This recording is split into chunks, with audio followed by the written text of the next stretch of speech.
Episode 27। Varun ने टॉरिजॉन capital management के analyst mister Karl बल्डॉफ को इस उम्मीद से मैसेज किया था कि शायद वो वरुण की मदद करेंगे। लेकिन अगले दिन की सुबह हुई तो वरुण के व्हाट्सएप में मिस्टर कार्ल बल्डॉफ का ही मैसेज था, जिसे पढ़ने के बाद वरुण ने चुपचाप अपना फ़ोन किनारे रख दिया। मैसेज में लिखा हुआ था, mister Varun, I am sorry, we can't help you. You have to pay full amount of 11 lakhs to get back your investment plus profit amount. I had a discussion with Aditi regarding your situation. Do you know Aditi before?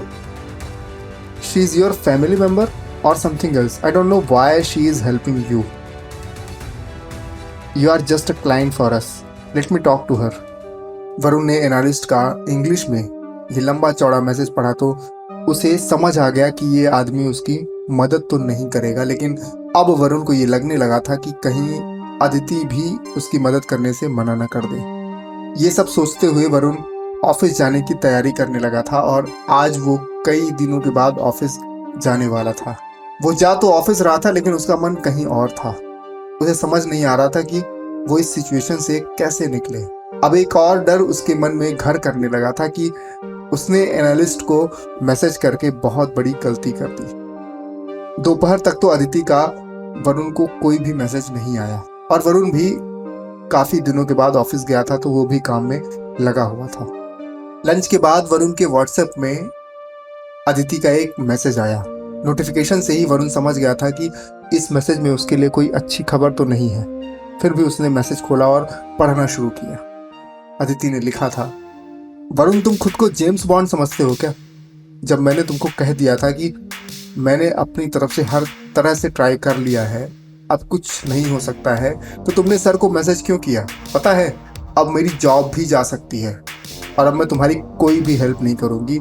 Analyst sir ने clearly बोला है कि अगर मैंने तुम्हारी कोई help की तो वो मुझे जॉब से टर्मिनेट कर देंगे and I don't want to leave my job. Aditi का ये मैसेज पढ़ करके वरुण की तो हालत और भी ज़्यादा ख़राब होने लगी थी। जहाँ एक तरफ वो खुद को कोस रहा था तो वहीं दूसरी तरफ उसे ये समझ नहीं आ रहा था कि अब क्या होगा। उसने तुरंत जवाब में लिखा, अदिति, आई एम सॉरी, मुझे नहीं पता था कि ऐसा कुछ होगा। मैं तो बस एक लास्ट ट्राई कर रहा था। I am so sorry. अच्छा सुनो, मैं ना अपने 6 लाख रुपए का इंतज़ाम कर लूँगा। तुमने जो 5 लाख रुपए डालने के लिए बोला है वो प्लीज़ डाल दो। अब मैं अपनी मम्मी की ज्वेलरी गिरवी रख के ही पैसे तुम्हारे भरूंगा। इसके अलावा कोई दूसरा रास्ता नहीं है मेरे पास। अदिति को ये मैसेज करने के बाद वरुण काफ़ी देर तक उसके जवाब का इंतज़ार करता रहा, लेकिन अदिति ने ये मैसेज रीड भी नहीं किया था। शाम हुई तो वो ऑफिस से बाहर निकला और उसने अपने एक दोस्त समीर को मैसेज किया। हेलो समीर भाई, कैसे हो? यार, मुझे ना कुछ दिनों के लिए तुमसे करीब 3 लाख रुपए की ज़रूरत है, दे सकते हो क्या? 10-15 दिन में लौटा दूंगा। इस मैसेज के साथ ही वरुण ने अपने 3-4 और भी दोस्तों को पैसे के लिए मैसेज किया और इंतज़ार करने लगा सबके जवाब का। कुछ ही देर के बाद समीर का जवाब आया, यार भाई, अभी तो मेरे पास कुछ भी नहीं है। इस महीने बिजनेस में काफ़ी लॉस हो गया है, मैं खुद लोन में हूँ। समीर के इस मैसेज के साथ ही शाम तक वरुण के बाकी के दोस्तों के भी जवाब आ गए थे और सभी ने कुछ न कुछ बहाना बना करके मना ही कर दिया था। लेकिन वहीं वरुण को ये उम्मीद थी कि कोई ना कोई दोस्त उसकी मदद जरूर करेगा। अब वरुण के पास कोई रास्ता नहीं था।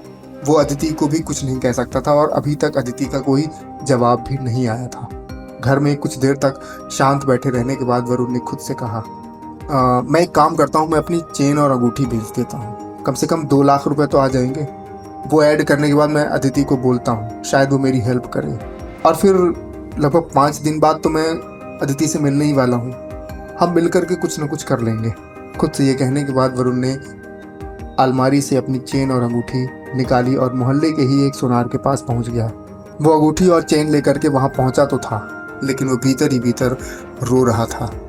एक सामान्य परिवार में गहनों या सोने की चीज़ को बेचना इज्जत बेचने जैसा होता है। जब वरुण उस सोनार को अपनी अंगूठी और चेन दे रहा था तो एक बार को तो सोनार ने कहा, कहीं से चुरा करके तो नहीं लाए हो? तो वरुण ने जवाब में कहा, चुरा सकता तो चुरा लेता, लेकिन अभी तो ये अपना ही है जिसको बेच रहा हूँ। वरुण ने ये बात इतनी उदासी से कहा तो सोनार समझ गया कि सच में कोई बहुत बड़ी ज़रूरत होगी जो ये लड़का ये सब बेचने आया है। चेन और अंगूठी बेचने के बाद वरुण को कुछ 1.5 लाख रुपए मिले थे और घर आते ही उसने पूरे पैसे टॉरिजॉन कैपिटल मैनेजमेंट के वॉलेट में ऐड कर दिए और तुरंत ही अदिति को मैसेज किया, देखो अदिति, मैंने 1.5 लाख रुपए ऐड कर दिए हैं। अब तुमने जो 5 लाख रुपए कहे थे वो ऐड कर दो प्लीज़, मैं बाकी का इंतज़ाम करता हूँ। एंड आई एम सॉरी, मैंने तुम्हारे सर से बात कर ली, प्लीज़ मुझे माफ़ कर दो। वरुण के इस मैसेज को अदिति ने तुरंत देख लिया और उसने जवाब में लिखा, देखो वरुण, अब मैं तुम्हारी कोई हेल्प नहीं कर सकती हूँ, तुमको मुझ पर भरोसा नहीं है ना, और साथ ही अगर अब मैंने तुम्हारी हेल्प की तो मेरी जॉब चली जाएगी। अब तुमको खुद से ही पूरे पैसों का इंतज़ाम करना होगा। I am really sorry. Varun ने ये मैसेज पढ़ा तो उसका चेहरा पूरी तरह से लाल हो चुका था। तो आखिर अब क्या करेगा वरुण? कैसे इंतज़ाम करेगा पूरे 11 लाख का? क्या उसको टॉरिजॉन कैपिटल मैनेजमेंट में लगाए हुए अपने पैसे वापस मिलेंगे? क्या रहा अदिति और वरुण के रिलेशनशिप का भविष्य? जानने के लिए आप अगला एपिसोड ज़रूर सुने। और हाँ, काफ़ी लोगों ने हमारे इस चैनल ऑडियो वाला शो को सब्सक्राइब नहीं किया है। प्लीज़ आप लोगों से एक रिक्वेस्ट है कि हमारे इस चैनल को सब्सक्राइब ज़रूर कर लें। धन्यवाद।